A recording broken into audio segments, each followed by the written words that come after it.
Assalamualaikum warahmatullahi wabarakatuh. Kembali lagi di Talk with OSIS edisi spesial Ramadan. Nah, bersama saya Fadlan Ramadlan sebagai host di Talk with OSIS kali ini.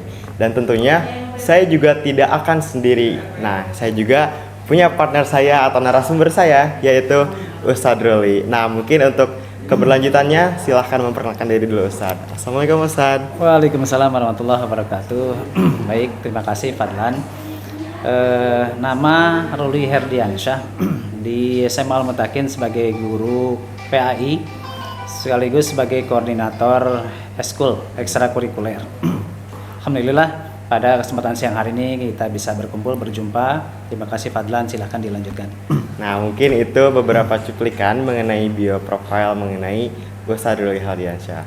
Nah, untuk talk show kali ini kita akan mengangkat tema meningkatkan ketakwaan dan keimanan di bulan Ramadan dengan memperbanyak amal yang saleh. Nah, di tema kali itu Ustadz mungkin boleh dijelaskan beberapa penjelasan mengenai tema tersebut Ustadz. Baik, bismillah walhamdulillah wassalatu wassalamu ala rasulillah wala haula wala quwata illa billah. Asyhadu an la ilaha illallah wahdahu la syarikalah.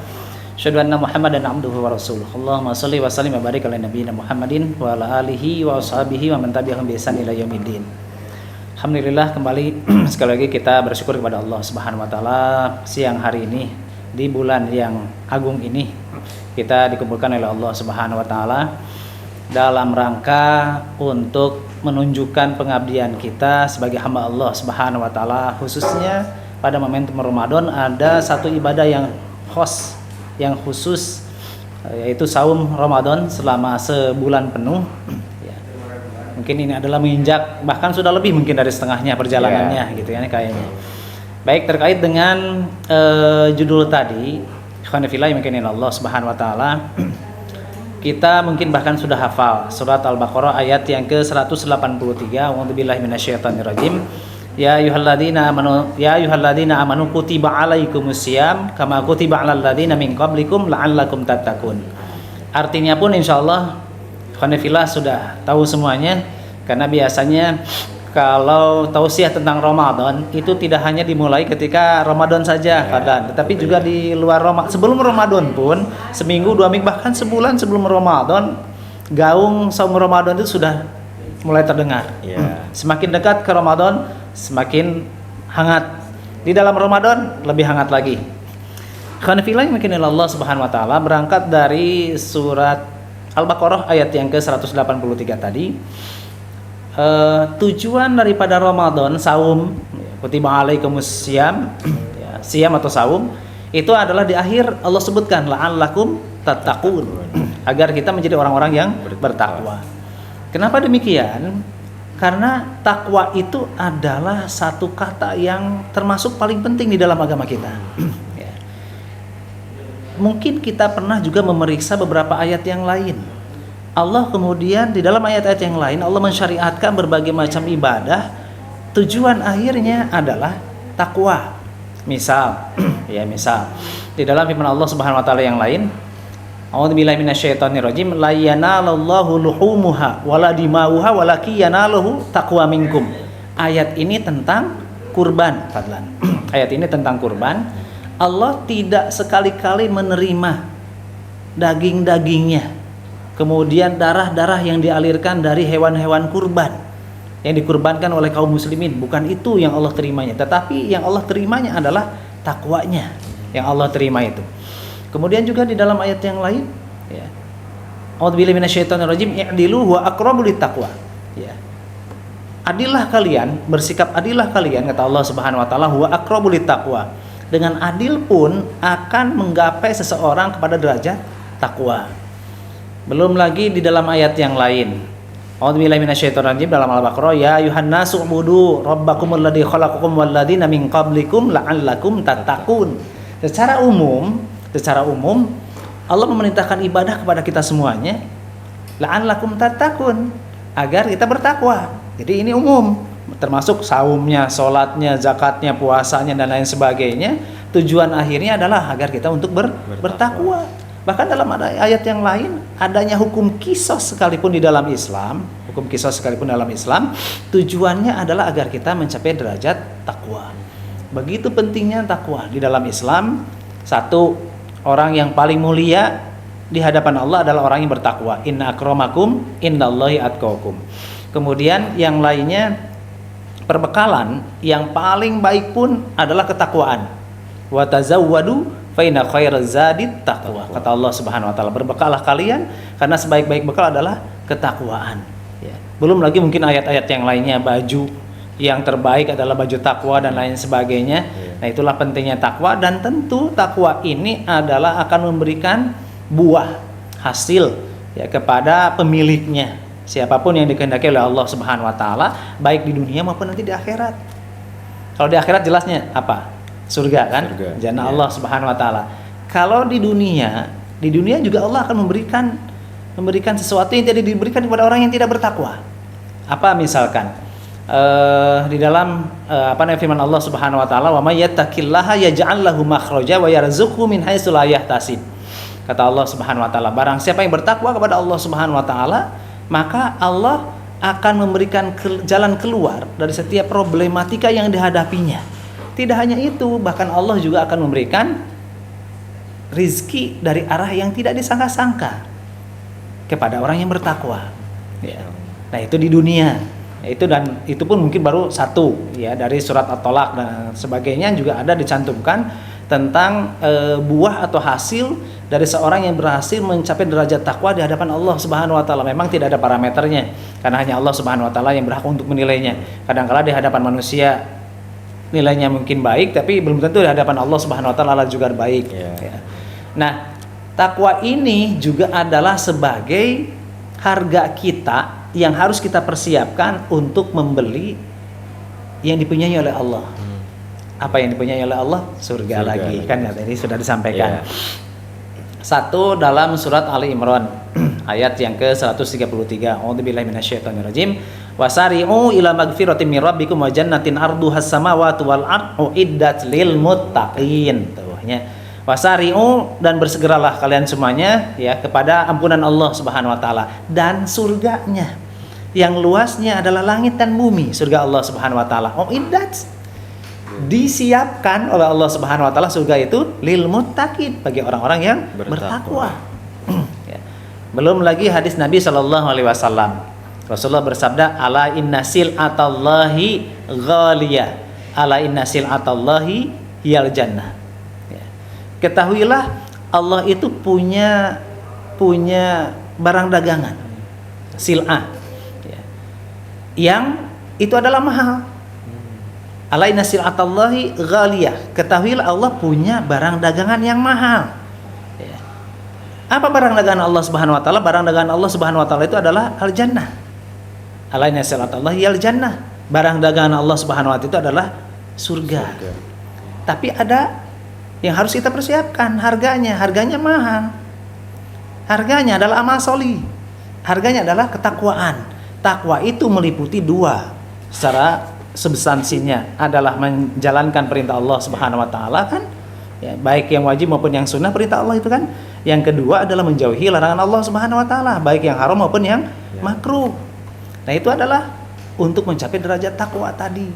Ya, kita harus mau melaksanakan perintah-perintah Allah Subhanahu wa taala semaksimal mungkin, dan kita pun harus wajib menjauhi larangan-larangan Allah Subhanahu wa taala, baik yang haram maupun yang makruh. Ya, jadi larangan itu kan bentuknya dua, ada yang haram, ada yang makruh. Yang haram pun bagi orang yang bertakwa seyogianya itu adalah ditinggalkan. Nah, itu adalah untuk harga mencapai atau mendapatkan surga Allah Subhanahu wa taala adalah dengan ketakwaan. Nah, ini momentum Ramadan ini Allah menghendaki semua hambanya melalui saum ini mencapai derajat takwa tadi. Untuk apa? Mendapatkan surga Allah Subhanahu wa taala. Allah siapkan bagi orang siapa? Orang yang bertakwa. Ya. Makanya untuk yang takwa ini tentunya bagi seorang hamba itu harus mempersiapkan ilmunya. Yang pertama yang harus disiapkan oleh seorang hamba untuk mencapai derajat takwa tadi adalah ilmunya. Ilmu tentang takwa harus diketahui. Apa sih perintah Allah Subhanahu wa taala tadi? Apa sih larangan Allah Subhanahu wa taala tadi? Kemudian diamalkan, kemudian dilaksanakan. Nah, itunya kemudian barulah setelah ilmunya tahu, baru pelaksanaan. Sehingga apa yang kita laksanakan itu landasannya adalah ilmu. Gitu mungkin Fadlan kurang lebihnya. Nah, Silakan. mungkin itu beberapa penjelasan mengenai ketakwaan dari Ustadz Roli.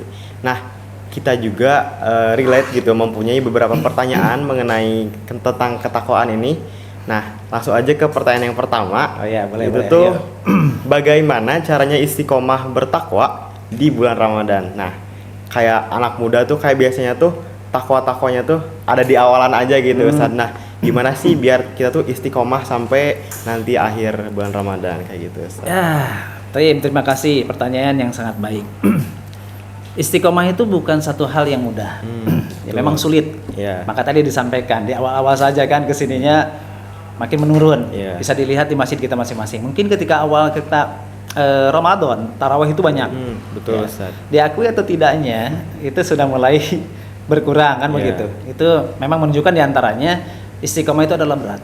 Satu, agar kita istiqomah adalah mengikhlaskan niat kita dalam beribadah itu adalah untuk Allah Subhanahu wa taala. Jangan karena yang lain-lainnya. Maka orang yang ikhlas itu insya Allah dia akan istiqomah. Ya. Walaupun berat dan sulit. Iya. Rasulullah pernah bersabda loh dalam hadis Nabi Shallallahu Alaihi Wasallam, istaqimu walam tahsau. Beristiqomahlah kalian walaupun itu adalah berat. Memang berat. Nabi Shallallahu Alaihi Wasallam juga sudah menyampaikan itu adalah berat. Ya. Termasuk dalam surat Hud. Ya. Fastaqim kama umirta. Ya. Komentar Rasulullah Shallallahu Alaihi Wasallam tentang ayat ini ayat ini tentang menyuruh Nabi Shallallahu Alaihi Wasallam untuk istiqomah kepada apa yang diperintahkan oleh Allah saja. Jangan nambah, jangan ngurangi. Apa yang diperintahkan oleh Allah Subhanahu Wa Taala, udah itu istiqomah. Kata Allah Subhanahu Wa Taala. Apa komentar Nabi Shallallahu Alaihi Wasallam? Hampir saja ayat ini membuat aku beruban. Kata Nabi Shallallahu Alaihi Wasallam, kenapa? Karena saking beratnya untuk istiqomah. Memang tidak mudah, ya, untuk istiqomah. Tetapi itu bisa. Dengan apa? Di antaranya dengan keikhlasan. Ikhlas kita dalam beribadah kepada Allah Subhanahu Wa Taala, maka insya Allah akan memunculkan satu jiwa yang istiqomah dalam melaksanakan ibadah kepada Allah Subhanahu Wa Taala. Kurang lebihnya. Wallahu a'lam bishawab. Mungkin itu pertanyaannya sudah terjawab. Jadi bagaimana gitu caranya biar kita istiqomah? Yaitu tadi kuncinya harus ikhlas dulu ya Ustadz. Nah, seperti itu. Mungkin dilanjut ke pertanyaan yang kedua. Kita juga relate dengan tema mengenai amalan-amalan di bulan Ramadan. Nah, pertanyaannya itu, apakah amalan terbaik di bulan Ramadan? Seperti itu Ustadz. Ya, pinter ini ya pertanyaan yang keduanya. Apakah amalan yang terbaik di bulan Ramadan? Ya. Semua amal soleh pada umumnya itu bisa dilaksanakan pada bulan Ramadan. Di antara keistimewaan bulan Ramadan mungkin Fadlan masih tahu, masih ingat dengan hadis Nabi Shallallahu Alaihi Wasallam bahwa ketika Ramadan itu sampai kepada kita, maka pintu surga dibuka, gitu kan ya, pintu neraka ditutup, kemudian para setan dibelenggu. Dalam salah satu penjelasannya adalah artinya pintu surga dibuka itu adalah kita dimudahkan untuk melaksanakan amal-amal soleh tadi. Kita dimudahkan untuk melaksanakan amal-amal soleh tadi. Dan sebaliknya, ya, kita berat untuk melaksanakan amal yang buruk yang mengundang dosa Allah Subhanahu Wa Taala dengan saum tadi. Makanya ada hadis Nabi Shallallahu Alaihi Wasallam, as-siyamu junnah, gitu kan ya. Saum itu adalah sebagai perisai bagi seorang yang beriman dari apa? Dari perbuatan dosa tadi. Ya. Maka semua amal ibadah tadi bisa dilaksanakan, bahkan ya, dengan masuknya ke bulan Ramadan ini itu diakui atau tidaknya oleh kita masing-masing ada satu dorongan yang kuat bagi kita untuk meningkatkan amal kita loh. Misal ya, sholat. Mungkin di luar Ramadan kita nggak pernah sholat malam. Betul. Iya kan? Bahkan witirnya pun gitu kan Iya. ya. Tapi di bulan Ramadan kita bisa melaksanakannya bahkan berjamaah di masjid. Ya, satu itu misalkan. Itu kalau bisa dilaksanakan tadi dengan pertanyaan pertama istiqomah, wah itu luar biasa. Ya, bahkan dalam hadis Nabi Shallallahu Alaihi Wasallam, barang siapa yang bisa melaksanakan sholat tarawih bersama imam sampai akhir, ya, keutamaannya, maka Allah akan menganggapnya dia sholat malam semalam suntuk. Sholat malam semalam suntuk, luar biasa itu. Fadilah daripada sholat tarawih. Kemudian juga yang jangan lupa itu adalah amalan-amalan yang wajib hukumnya. Amalan-amalan yang wajib hukumnya, misalkan sholat wajib yang 5 waktu. Nah itu tentu harus diutamakan. Tadi yang sunnahnya, yang wajib apalagi gitu kan ya. Kemudian juga yang lainnya yang menjadi tantangan kita untuk menambah secara kualitas dan kuantitas ibadah di bulan Ramadan, baca Quran. Nah ini ya qiraatul Quran. Nah itu mungkin di luar Ramadan kita paling bisa jadi satu halaman, satu lembar gitu kan ya. Tapi ketika masuk bulan Ramadan ada mungkin sebagian yang punya target saya harus hatam sekali minimal. Sehingga ketika mencanangkan saya harus hatam satu kali selama Ramadan, dia akan mengaturnya setiap misalkan seharinya berapa. Udah ditarget gitu ya. Karena udah ditarget di akhirnya. Misalkan sudah ada target sekali hatam, tapi sehari-harinya hanya satu halaman, satu lembar, itu bakalan sampai ke target itu. Betul. Maka orang yang cerdas tadi akan memetakan gitu kan ya, biar saya hatam selama Ramadan itu berapa lembar sih, berapa juz saya per hari harus membaca Al-Qur'annya. Itu tidak ada kaitannya dengan target di luar dirinya, itu target yang dibuat sendiri dalam rangka tadi ya ikhlas, taqarrub, mendekatkan diri dia kepada Allah Subhanahu wa taala. Jadi gitu padahal banyak sebetulnya amal ibadah ya. Amal ibadah itu bukan hanya wujudnya perintah, tapi juga meninggalkan larangan Allah itu ibadah loh, itu amal soleh. Kan begitu, perbuatan yang haram kalau kita tinggalkan itu amal soleh, diberikan pahala oleh Allah Subhanahu wa taala. Wallahu a'lam bishawab. Nah mungkin jadi pada dasarnya semua amalan itu sebenarnya tuh bisa kita lakukan di bulan Ramadan. Nah namun ada beberapa contohnya kayak seperti tadi kita tuh yang seperti dulunya kita nggak ngelakuin sholat malam. Nah di bulan Ramadan kali ini kita tuh biasanya tuh menargetkan diri.